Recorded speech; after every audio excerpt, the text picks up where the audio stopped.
Namo tassa bhagavato arahato samma sambuddhassa. Namo tassa bhagavato arahato samma sambuddhassa. Namo tassa bhagavato arahato samma sambuddhassa. Buddhaṃ dhammaṃ saṅghaṃ namasami.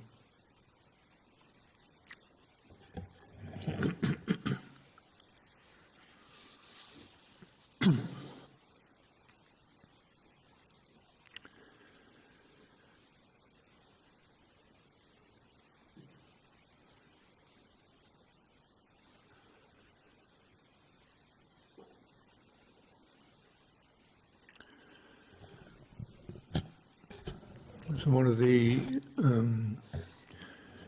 issues can arise around graduated teaching when you've got, particularly with Anapanasati, these 14 steps or 14 trainings, 16 actually, 4 sets of 4.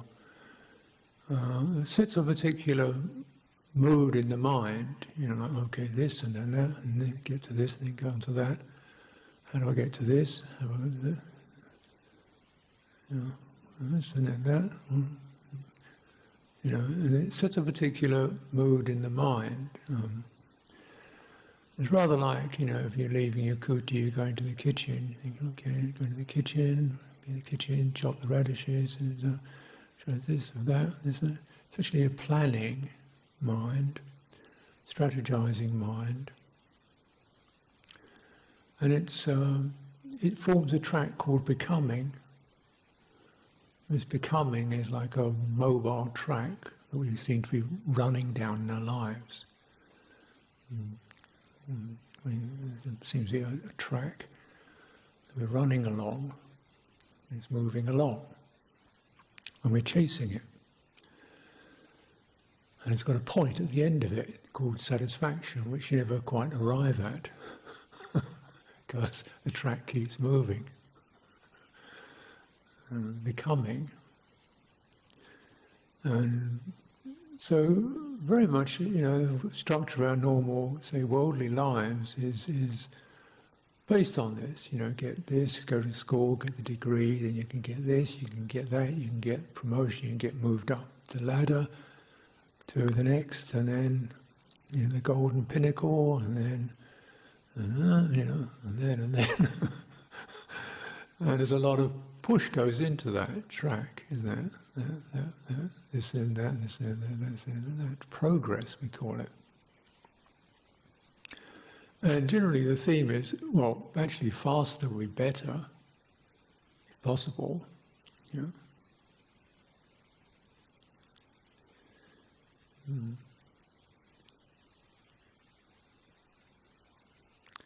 So we can get to the next thing, in the sense of, the secretary was saying the other day, they received an inquiry saying, is he have it available? He said, no, he's meditating now. Oh, when will he finish meditating? Oh, probably about 6 hours' time. Can't he hurry up?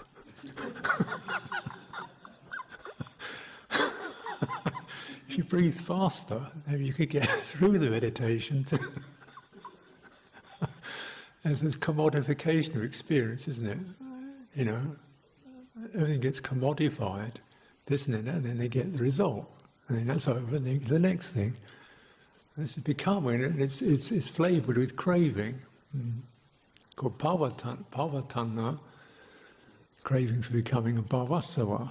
This bhavasava is this influence, what I call the leak, where an idea hits the citta, and it's generally an idea, hits the citta, and it opens, and its energies pour out. This is asava, and it pours out, and then this, and then that, and again this, and then that, moving on. See, so that's such a normal track for people to be following. Their lives, their education. Hurry up. To get to the end result. without really considering it, we read that into the teachings, because that's the way we understand it. You know? And particularly a teaching which presents this and then that, and then this comes from that, and then this comes from that, cause and effect. But there's this difference between natural cause and effect, things give rise to consequences, which is a natural feature of heart processes. If you stay with a skillful thought, it gives rise to a happy mood. Can't say hurry up. I've had this skillful thought for 5 seconds, where's the good mood? No, that messes it up, doesn't it? Hurry up and relax.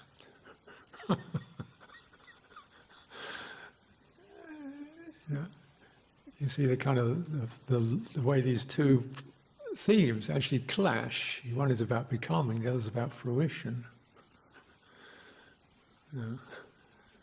Things when they're ripen flow into the next, and so often we've got to remind ourselves it's not ready yet, it's not cooked yet, it's getting there, just keep warming it, and then, you can't scorch it, you can create the prime conditions that will actually lead to that ripening. And that's more the process that I understand in these sequential teachings. And the Buddha was very keen on that process.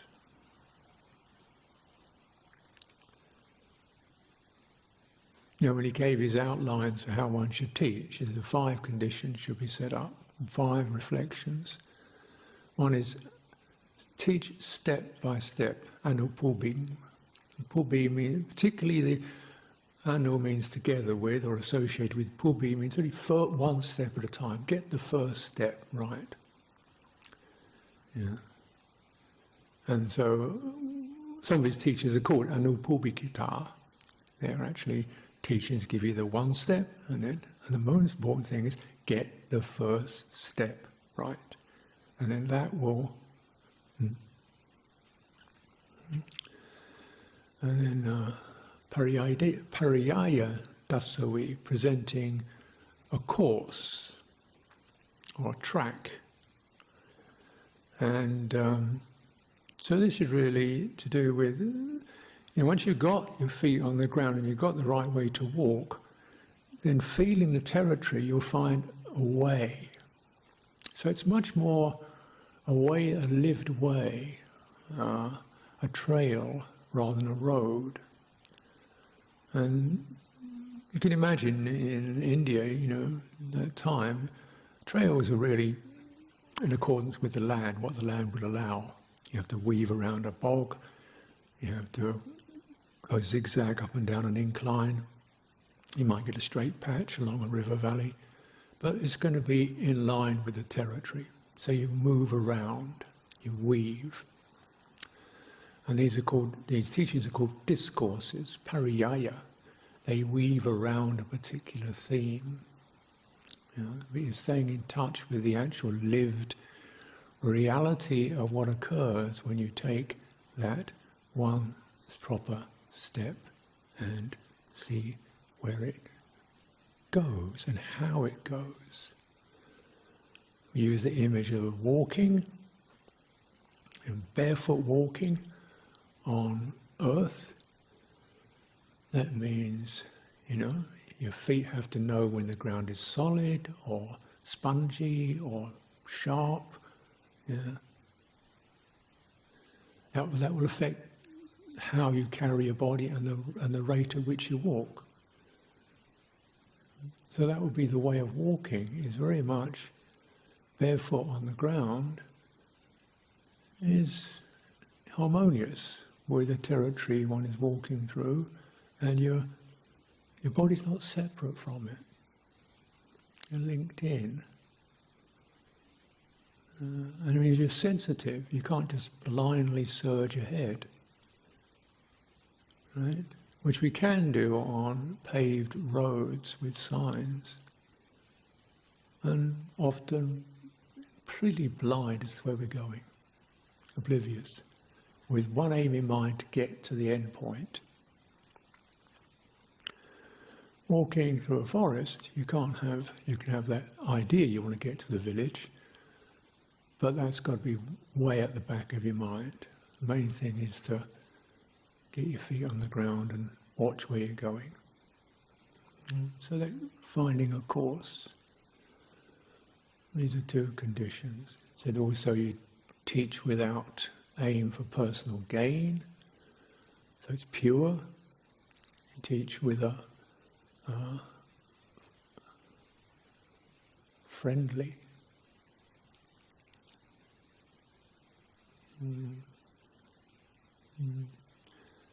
And you teach without negativity, without criticizing yourself or criticizing others. So it's a very pure, friendly approach. And this is the way the Buddha taught, and this is the way we should follow. So there are certain fruitful qualities that are present there. One is that reminder to get your first foot on the ground, place it solidly, follow the course, at your own pace, pure intention, not grabbing and gaining, devoid of tanha, friendly, warm-hearted, and non-critical, not negative, not punitive. So when the Buddha taught like that, that's the way we should follow, isn't it?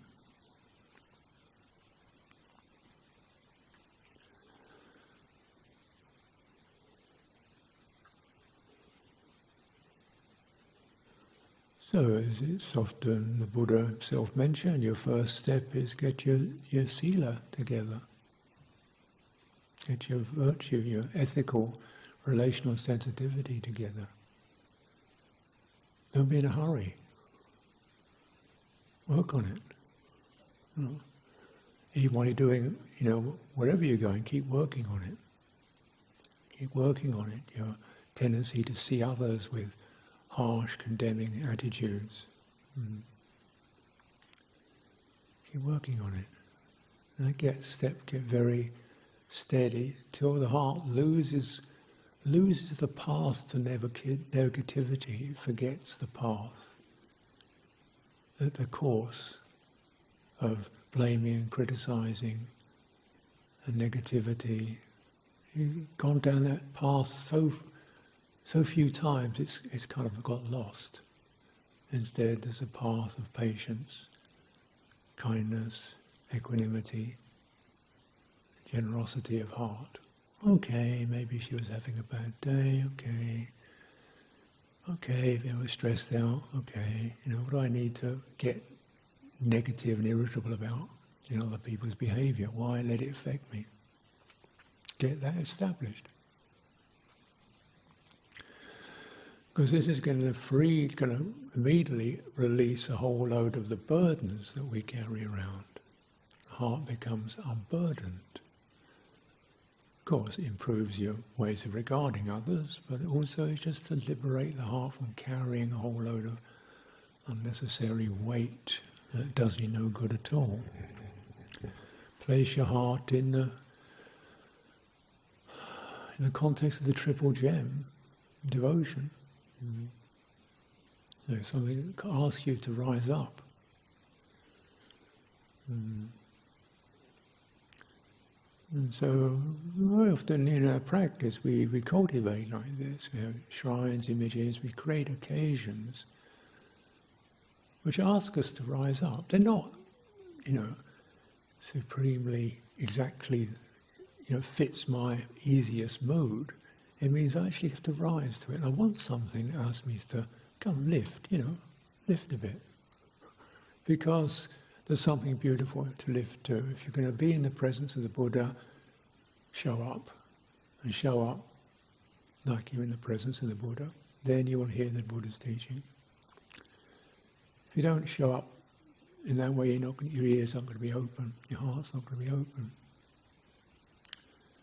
There's quality then of respect and another aspect of sila.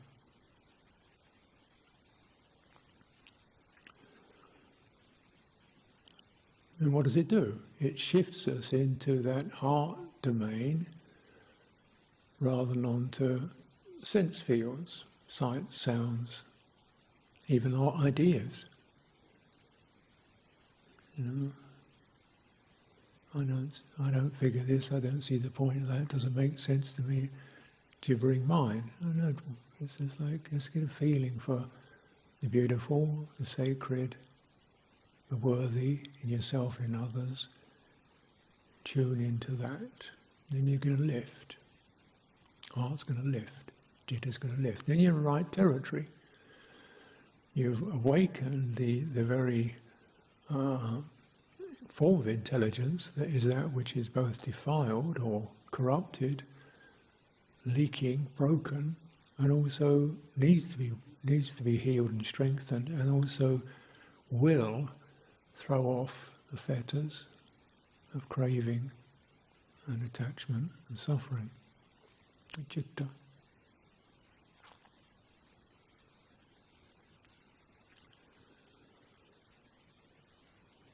So this is our first step, you could say. Get it right, keep returning to it. And you see in so many of these teachings, of which I've just pointed a few, it starts like that. Get the heart right. And then, as you get the sense of something lifting, tune into how it's affecting your body. And then when you're getting that, then the body becomes steady, stable, bright. Then that feeds back, it strengthens and stabilizes the heart, because the body, when it's this body,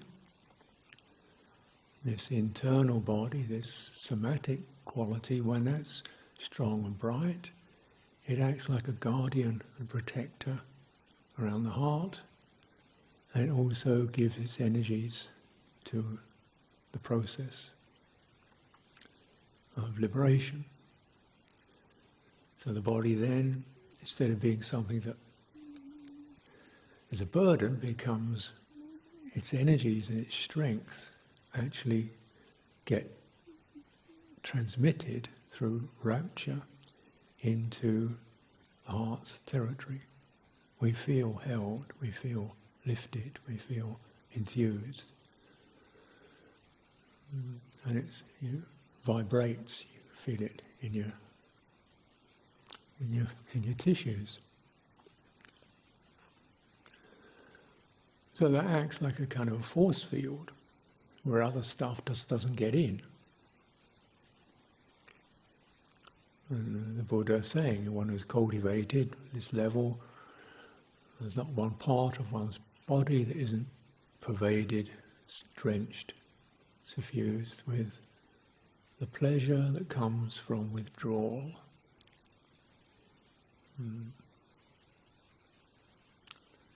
Withdrawal from unskillful states, withdrawal from the activity of the sense fields.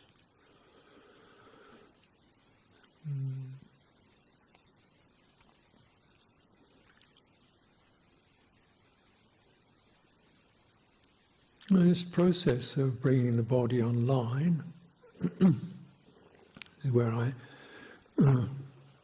draw attention to the four satipatthana, because this is where the body is placed at first.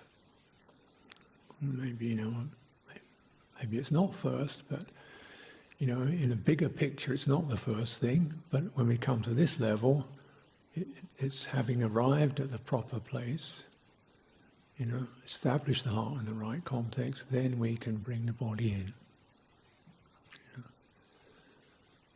And I think this is really important, because say often we go to a meditation retreat, then the first thing is the manager gives the talk, the do's and don'ts, and the next thing is you just kind of sit there in your pain. And the bit about revering the Tathagata is kind of like, well, so yeah, well, you know, we don't do that anymore because it's kind of a bit religious. Oh well, and just sit there squirming, or dealing with sleepiness and fatigue, because the body isn't ready for it yet. You know, after 3 or 4 days you may be getting there, but the body's not ready yet. Still carrying all this impacted stress, so you've got to pick the heart up first and kindle it, and then in place these satipatthanas come in. Yeah. And here, just review it yourself by all means, but the Buddha talks in terms of whole body walking, standing, sitting, reclining, with no specific detail. And I imagine if he thought specific detail was important, he would have told us, but he doesn't. And yet, this is spoken of thousands of discourses. You think he might have said it once, but he doesn't. So, body walking, standing, sitting, reclining. And so as an encouragement, certainly from my way of experiencing, to kind of widen the focus. And one again can speculate, but you can imagine in a culture where there wasn't very little writing, no clocks, the normal mode of attention wasn't the kind of scrutiny that we use when we read books, which is very much quite narrow visual focus, right? Or signs, and you run to the end of the line, because one letter doesn't make sense. It's only when you run to the end of the line you get it. So you're both, an attention that both narrows and scurries to the end of the line to get the meaning. And that would be our normal way of receiving transmission or learning something. But when you take you back to the time of the Buddha, right? And that method isn't there. You don't scrutinize a tree when you go into a forest. You keep your eyes wide open, your ears are open, your body's relaxed, you're sensing in quite a wide way, where's the safe, where's the comfortable, where's it cool, where's it even. So there's a whole wide field of perception where minute scrutiny would be perhaps even dangerous. You get the whole picture. And then you might notice within that what particular detail you need to see right now. And that's more like, that's secondary. The first thing is get the whole thing. So whole body. And again, I guess for most of us, certainly for myself, that is quite a big shift, because mostly my attention lives around my eyes and head. And I see things through the simple concept system. But when you go to the whole body, there's a certain almost relief and release, because your attention isn't tight. But sometimes you just get very spun out because it's not firm. You're not used to maintaining that kind of focus. So your mind drifts because it's used to following data, discrete data. So you go to the whole body and your mind skips off to some particular thing to get caught up in or obsessed by. And then you've got to go back, then you've got to feel the contraction when it happens. Not just the topic, but the kind of funneling down, the tunnel vision, that occurs when you do that. The mind tunnels in and then pop out of the tunnel. Oh, big picture. And whenever you go into that tunnel, you can call it the ego tunnel, because the tunnel will be formed out of one's particular karmic, specific concerns and obsessions and,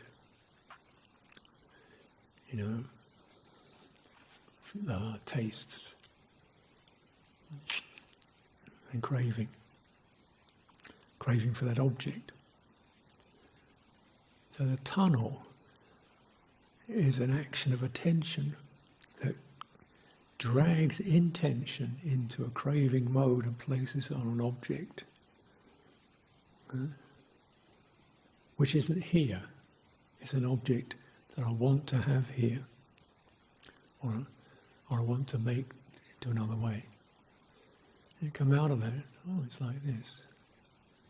Pop. And you land back in the body. As it walks, or stands, or sits. And if we use the walking body, because it's something that will probably more readily engage a wider field of attention, and there's sights and sounds, but it's not that wide, it's a bit closer than that. It's just this sense of this moving form, and a moving balance, because even though it's moving, and to the point where it's standing on one foot, it doesn't lose balance. Can you imagine that? 60, 70, 80 kilos of meat poised on one little plate, which is about 8 inches, 9 inches long. And you don't even have to think about it. The body does it. And it swings its weight from one leg to another, and the swinging of it. When you get into walking, you can recognize it's not just about going forward, it's about cultivating the proper swing and fluidity of the body that keeps it balanced and fluid. Because, of course, the walking is kind of secondary to wheels, and wheels land on roads, which generally go as straight as possible. We lose some of that involved quality. You can completely abstract it from the surface you're travelling down. And when you're not abstracted from it, actually physically connected to it, just notice how the body adjusts according to the nature of the terrain, but it always maintains balance and fluidity, and it's comfortable. And that comfortable quality of balanced, fluid, in touch, it's not straining, it's not faltering. Your citta picks that up. Oh, this is nice. This is an enjoyable walk. I feel comfortable. And walking establishes our autonomy. There can be, we're not just driven along or dragged along or even dragged along by our good ideas. We're actually an autonomous, connected but autonomous, and the citta picks that up too. I've got potential. So these flavourings that can occur, you see, the citta then, I can trust that. We're not gripped, but we're not driven. And you're in that flow which itself will give rise to further fruitions with no further volition required. You don't have to push it. You don't have to get anywhere. You don't have to be good at it. You don't have to be fast. You just have to be in touch, and it will work for you. And just this sense of what a gift this is, this quality, and a teaching that can take us into that.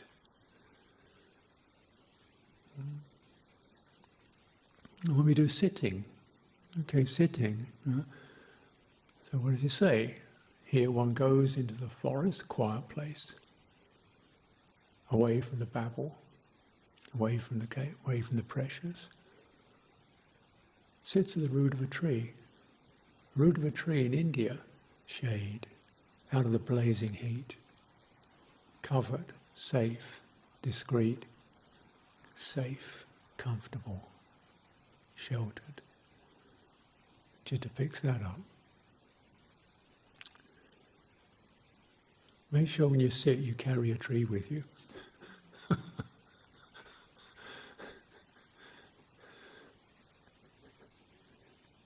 And what does that tree remind you of? Upright, rooted in the ground, upright trunk, canopy. Oh yeah, you want to be a tree. And why not? Since in this teaching we're taught to become like lakes and rivers, why not? And branches and root and foliage, why not become a tree? Okay. In terms of citta, why not? Because the citta, see, really receives, it doesn't actually receive data in the same way that the other senses do. The other senses are visual, auditory, tactile and so forth. They receive particular discrete phenomena, and the mind labels them and selects which one or which mixture to then present to the citta. So the manas, manovinyana, scrutinises all the sense fields, including itself. No, this is what I'm going to report. Forget the birds, forget the earth, forget the rain. Remember, there's Jim. That's the important point.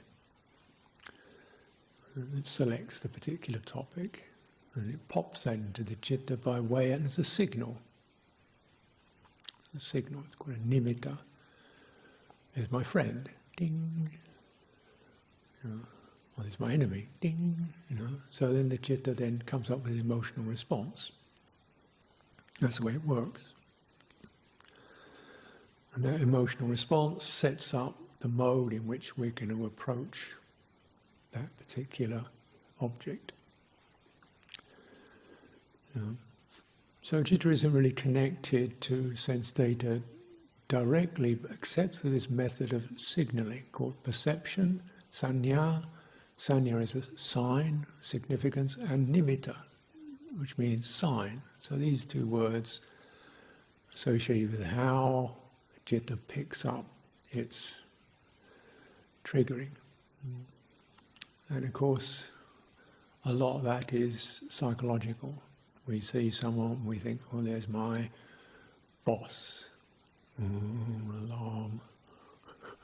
There's the person who's going to criticize me. Fear. There's the person who's going to look after me. Start to get lean on something, or whatever. Or even perceptions of ourselves get triggered. Here I am, the one who doesn't fit in. Here I am, the one who can't do it. Here I am, the person who has to do it all. So this triggering sets up the modality of the citta's sankharas, its intentions.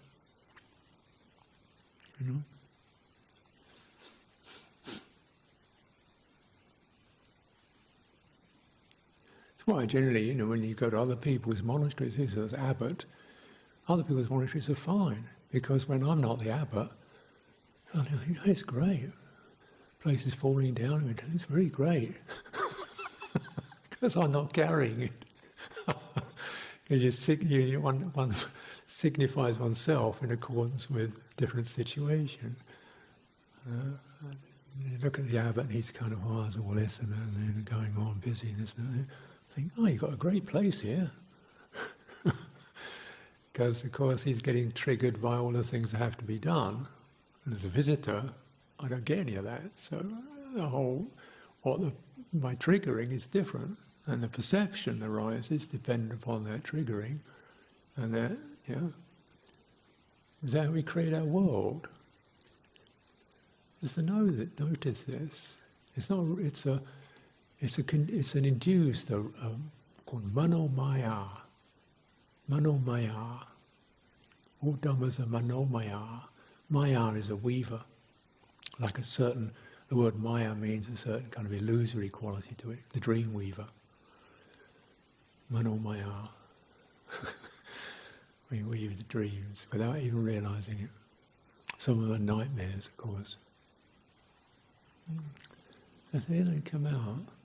So then actually, learning, realizing the triggering of the citta, getting the right place, and then you place, triggering or signs and qualities that will be supportful for a fruition. And this can be done through the thinking mind. That which can organise. We're called, so vitaka-vicara, these two terms, vitaka-vicara, these are translated, you see them translated as initial thought and secondary thought, or thinking and pondering, which most of us feel, this sounds the kind of thing I don't want to be doing, because that's what I'm doing most of the time, and it's driving me nuts. But it's not actually thinking in the way that we understand it. For us, thinking is this kind of flood of words. Thinking is the flood of words. Vitaka-vicara refers to that which enables you to think. So it's called having this quality, this process, vitaka-vicara, then one bursts into speech. Because of this, one is able to generate thought. So it's the kind of turning of an energy that can give rise to thought. And what does this particularly do? Vitaka, it places attention on something.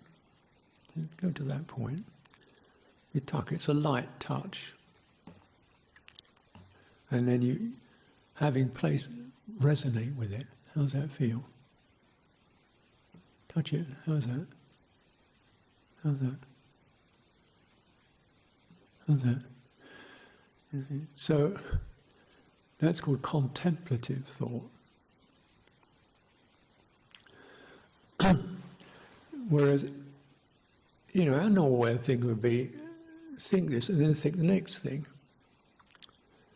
So we say, okay, go to the root of a tree. Think, root of a tree, what kind of tree? Which is the best tree to sit under? A big one or a small one? A tropical pine, or should I get an Indian tree? No, wait a minute, get to the idea, tree. What kind of, no, not quite a tree, just feel tree. So it arrests the flood of thought and places it, and it opens up the mood. Which is a very different process than one of the linear running along a line. You touch it, so you open up. How is that? Then you get touching the citta and then opening it up. How does that feel? Vitaka-vicara. So then you can apply very small thought, very small process of placing. And here how does the body? Before one scurries to the next series of conceptual definitions, what tells you have a body? Pause. It's a daft question. Well, how do you feel it? Kind of firm, yeah. Earth. Warm, yeah. Fire. Something moving, yep, that's air. It's kind of, when it flows along, that's called water. Okay, you've got a body. That's the felt impression. There goes the hair, there goes the teeth, there goes the nails. All that stuff that really is irrelevant disappears. You just got something quite beautiful, natural, and also quite intimate and yet anonymous. Okay, now you've got the right body. And then start a step at a time. Earth. get the firmness, get the spine. You can track not just the conceptual description, but the sense of the firmness and how that is naturally. And the spine itself is fluid. That means it's got a curve to it, and how it properly does its job of holding the body up from the cranium right through the tail, whole thing. Okay, getting that foundation. The warmth, the vitality, the body. So the heart is something feels comforted by. The air blowing through, breathing, fluidity. It flows in, it flows out. Like a tide, it flows out, it comes to a pause, and then it flows back. That's the course of the breathing, isn't it? So it's not 1, 2, 3, 4, 5, like an idea, though you could measure it like that. It's actually track the course, what it does when it's in a body.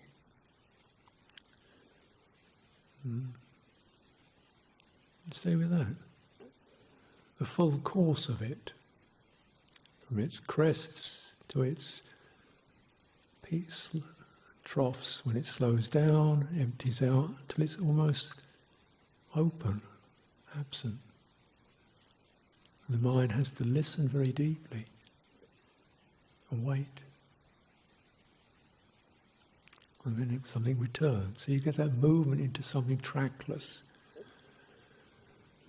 where the willpower and the conceiving has to stop. And that's a big part of it, of the teaching. See, where your mind cannot weave anything. And you get the silences. And this territory of space and silence, which something can feel that. The citta feels that, it feels delighted and opened, rather than lost and hungry. You follow the course.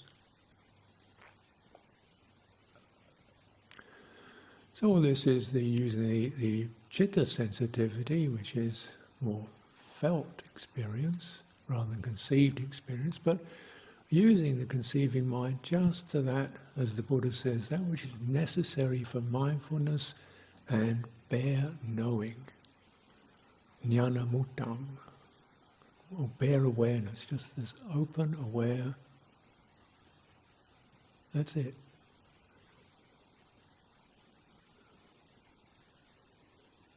And then, then you can begin to track feeling, how one satipatthana flows into another. It's there, but this becomes more predominant.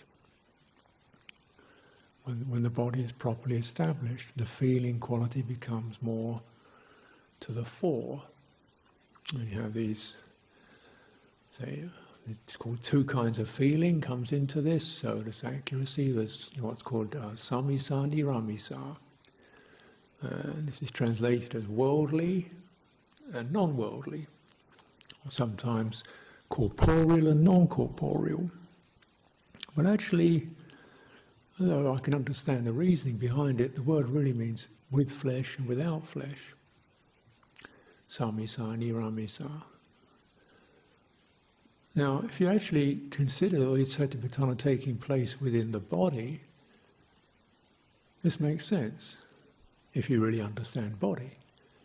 Because you have the body which is associated with basically the physical structures, which experiences feeling based upon sensory impact on the tissues, and you have niramisa, feeling which is associated with the fine sensitivity of the body's nervous system. its vibrancy, its balance, its poise, its freedom from tension. This is not associated with that which is of the meat. This is associated with subtle intelligence. The body is built in. And you can experience the different kinds of pleasure. Now, when you're doing sitting meditation, the pleasure is not going to come from the physical. It's going to come from the non-physical. And this can be accessed within this very body, and the citta can sense it. Thinking mind finds it difficult because it's a subtle, it's not in its normal range. We might say when you're feeling, your body, the degree of weightiness or lightness or buoyancy or tension, that's a description of the energy in it. If it feels heavy, the energy's tight. And as the energy gets purer, the body feels very light. Physically, it weighs exactly the same.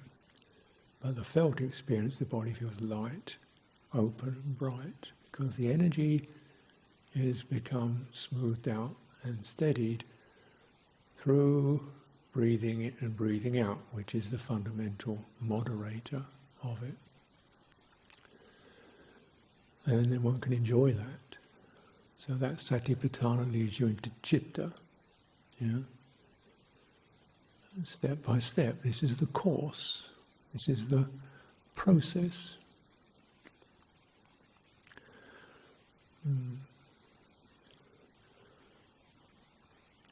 But you can, not to say this is the only way one can cultivate, but it's a very, certainly the Buddha presented it. And even walking, something like walking, which is easier perhaps on the tissues than sitting a lot. And walking should not be kind of underestimated or just seen as a break from sitting. A chance because your knees can't hack it anymore. It's a very useful, because with walking you're in the situation which you're in most of the day. That is, you're aware of things around you. You're in a situation that's potentially interactive. There's people and birds and trees and cars. And you're just moderating the degree to which you go out to that. You're picking up the signals of urgency, the signals of beauty, the signals of dirty, the signals of things that need to be done, the things that whatever. You're picking up those signals. Okay, it's a signal. Right now, just stay on track with this. So you're using this kind of process of really adjusting your world, so you're not driven by it. You're not pushed by it. You can make a course through that in accordance with your own capacities and your own intentions. What you do. And you can see also that step at a time, literally a step at a time. How do you make one step? If you notice, give it a bit of attention to it, proper walking.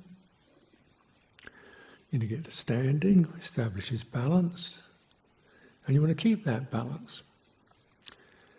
So as you walk, shift your weight to one leg, and there's going to be something that occurs between the foot of the other leg and the haunch, behind the back of the pelvis. There's going to be a signal that occurs, whereby the foot starts to ready itself and the back of the pelvis, the haunch, starts to pull, the leg comes up. Then you swing. The pelvis has to swing to turn the leg forward. Yeah. As the pelvis swings, the shoulder has to kind of slightly incline back so we don't lurch forward. So that as the left side of the pelvis comes forward, the left shoulder kind of holds back, so it's a smooth, gradated walk. And ideally, when you're walking, when you're walking, you can check it, because at any point you should be able to stop and keep balance. So you can stand and have your leg in the air, and it's not you feel balanced because your shoulder, upper body is holding the weight. Then walking has no weight in it. There's no lurch, there's no crash, there's no thudding on, there's no stumbling. It's fluid, it's graceful. As you come down, you feel that foot touching the ground, it feels the ground, and the body knows exactly how much weight that ground can carry. And you get the signal. In the foot, signal was rising, the back of the leg picks up that signal, lifts the leg. And you feel this, the way the body does it is something to study. And the Buddha said, when you do walking meditation, the kind of samadhi you get from this lasts a long time.